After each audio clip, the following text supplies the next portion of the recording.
Og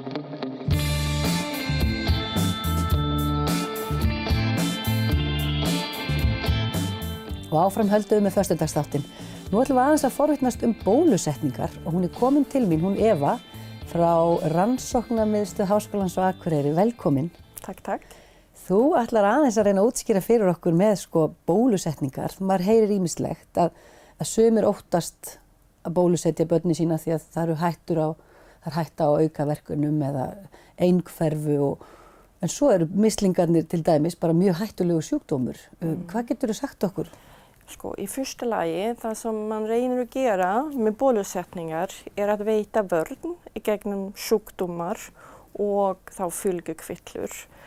Og man gerir það með að spreyta óvirkt eða kannski vekklað sýki sem bakteríu veira kemur eftir hvaða sjúkdóm það og man hermir eftir ónæmisvarið.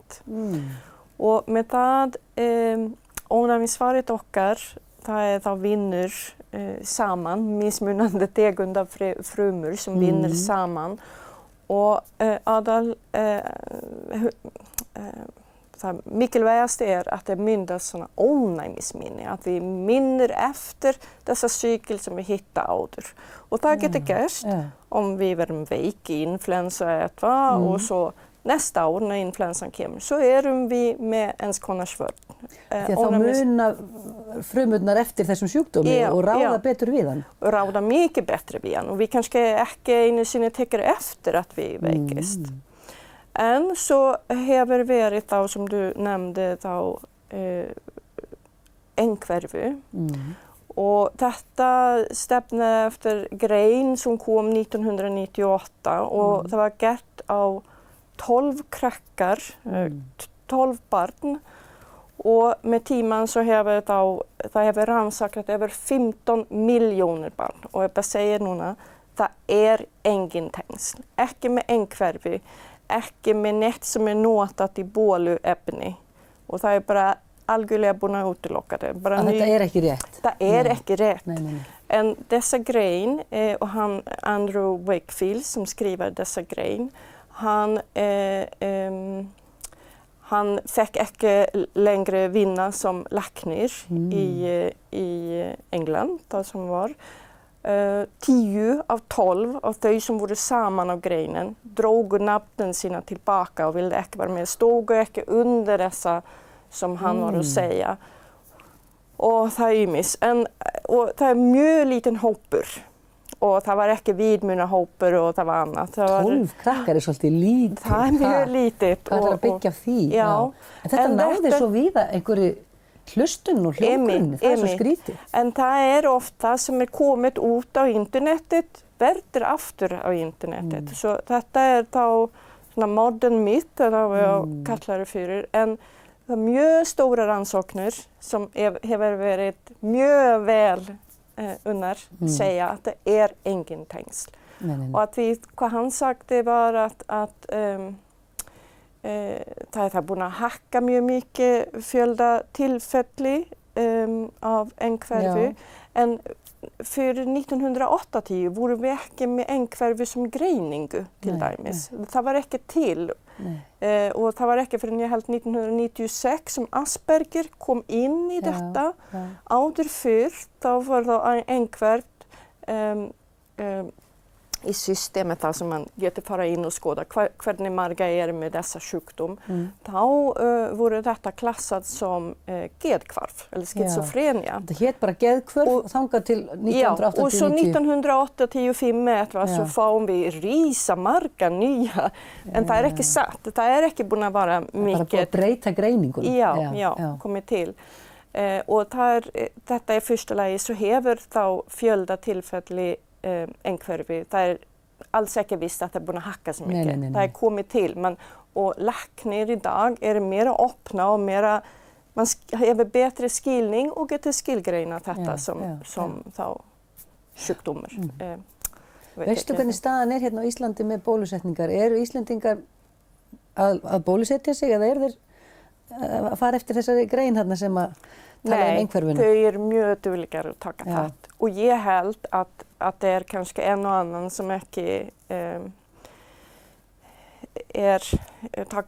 att det kanske glömist. Ja. Eða barnet á að fara í bólusetning og það er veikt. Þá er ekki gott að barnet far og man á að finna annan tíma. Og eins og mislingen til dæmis som voru mikið umræða núna, þarf man fara tvísvar för att få fullgott vörn. Annars är kanske bara vörn till 8-10%. Och detta veiter vörn, en þú getur samt bara með smá einkenni og kannski bera veiran í þig og smita aðra. En nú er ég svo danskussi, ég er fædd 1970 og ég hef ekkert athugað það því að það var talað alla sem að fæddust eftir 1970, þeir þurftu að vera eitthvað vakandi. En ég var ekkert að spá í hvar ætli ég sé stödd, getur þú giskað? Kannski fékk ég mislinga með þessu, ég er ekki einu sinni bara búin að rifja það upp. Ég man mjög vel eftir, hann var fædd, ég er född 1960 og ég var bara fárveik í mislinga, mjög háan hita og mjög ljósfalin, þurfti liggja inn í mamma og pappa rúmið með allt dögt og var veik lengi. Margar vikur eða? Já, ég fick lugnabólga efter líka. Það en som misling en av de sjukdomar som man myndi vilja utroma. Att vi það mjög smittsam sjukdomar. Það þá sagt bera saman til dæmis ebola. Och så med ebola då getur þú som smittad med ebola smittar kanske 2 aðrir. Och þau 2 í sig getur þá smittat 2 í viðbót. En om ég með misling, þá get ég smittat upp til 18 einstaklingar. Och dessa 18 smittar så 18 í viðbót. En hvernig smittast mislingar? Þetta ekki þetta svona? Það svona. Það það dropa, bara munnvatn, það snerting. Það getur lífað þegar föten, það getur lífað nokkra, inte marga klukkutímar, en það mjög einfalt að smittast af mislingar. Eins og berklar kannski, þetta svipað á berklasmitt? Nei, herri en berklar.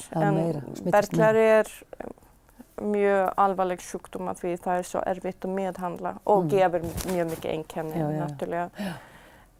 En som mislingen það kanske 2 till 3 vikur þá þú smittast til þú kommer med einkenni. Og þú getur smita aðrir þá sem þú ekki komin með einkenni. Meðan þú veist ekki neitt þá getur verið að smita. Og fyrsta einkennin som kemur, það överlätt en sån allmän slen. Þú kannski með hausverk, hosti, eitthvað í augunin. Þú færð ekki útbrotin strax. Nei, og það tekur nokkra dagar tills man kveikir upp perun og segir já, þetta getur vara mislingen. Og þá hefur þessa einstakling kannski smittat 18+. Já, mjög margar.